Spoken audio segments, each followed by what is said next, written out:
दोस्तों स्वागत है आप सभी के हमारे इस YouTube चैनल एक्सप्लोर विद राज में। दोस्तों आज हम बात करेंगे रसिया और यूक्रेन युद्ध के बारे में। क्यों रसिया ने यूक्रेन पे अटैक किया, इसका रीज़न क्या है और इस युद्ध में भारत को क्या क्या नुकसान हो सकते हैं और भारत इन दोनों देश में से किसी देश को क्यों नहीं साथ दे रहा है, इसका रीज़न क्या है। फिर चलिए दोस्तों वीडियो शुरू करते हैं।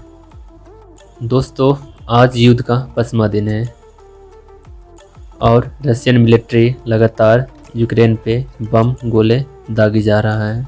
रशियन प्रेसिडेंट पुतिन का प्लान बहुत सिंपल था, यूक्रेन पे अटैक करो और उसे घुटने पे ले आओ और वहाँ पे अपना मनपसंद सरकार बनाओ जो पुतिन के इशारे पे चले। पुतिन ने सोचा था यूक्रेन एक छोटा और कमज़ोर देश है, मेरे आगे बहुत जल्दी घुटने टेक देंगे, मगर यहाँ पे आज 5 दिन से युद्ध चल रहा है और यूक्रेन भी पीछे नहीं हट रहा है। अब यूक्रेन में वहाँ के आम लोग हथियार उठा लिए हैं क्योंकि यूक्रेन के पास सिर्फ 2 लाख आर्मी है और रसिया के पास 9 लाख आर्मी है और रसिया के पास हाथ हथियार, मिसाइल, टैंक सब कुछ ज़्यादा है यूक्रेन से। अभी वहाँ के आम लोग अपने मिलिट्री के साथ रशियन आर्मी से लड़ रहे हैं। अभी वहाँ पे यूक्रेनियन आर्मी ने वहाँ के लोगों को ट्रेनिंग दी जा रही है हथियार चलाने की और पेट्रोल बम बनाने के लिए। आइए दोस्तों सबसे पहले हम ये जानते हैं ये युद्ध हुआ क्यों, इसका रीज़न क्या है। इस युद्ध का सिंपल से कारण है कि रसिया नहीं चाहते यूक्रेन नेटो का सदस्य बने।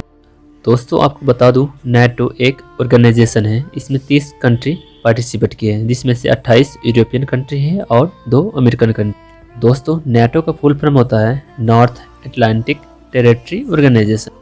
इस ऑर्गेनाइजेशन का मेन मकसद ये है कि जो देश नेटो का मेंबर होते हैं उस देश को सेफ्टी फ्रीडम गारंटी लेते हैं और ये ऑर्गेनाइजेशन पॉलिटिकल चाहे मिलिट्री हर तरीके से मदद करते हैं। और यूक्रेन चाहते थे नेटो का मेंबर बनना और पुतिन नहीं चाहते थे कि यूक्रेन नेटो का मेंबर बने।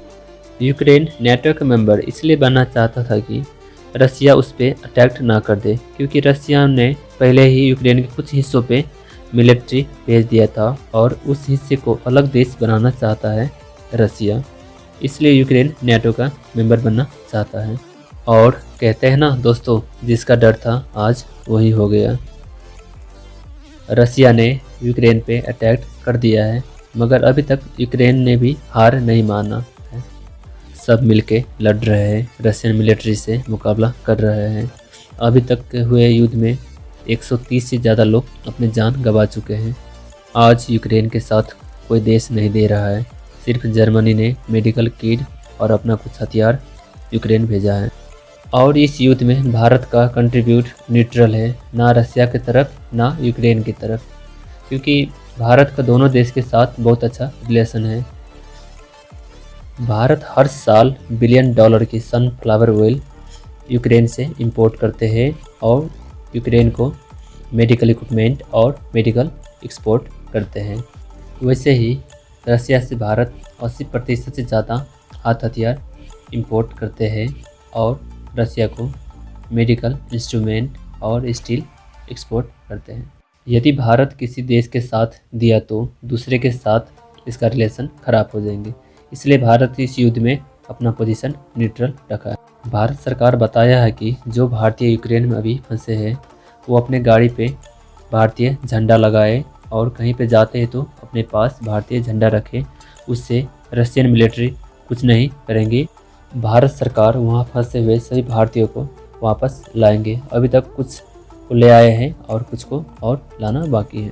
पता नहीं ये वार कब तक चलेंगे और कितने लोग अपना जान गंवाएंगे। पूरे दुनिया पुतिन से रिक्वेस्ट कर रहा है ये वार अब रोक दो। चलिए दोस्तों आज के लिए बस इतना ही, मिलते हैं अगले वीडियो में। बस प्रे कीजिए ये वार जल्दी रुक जाए और जान न जाए, क्योंकि ये युद्ध अब महायुद्ध का रूप ले चुका है। रशियन मिलिट्री यूक्रेन के अलग अलग शहर में अपने हथियार के साथ घुस चुके हैं।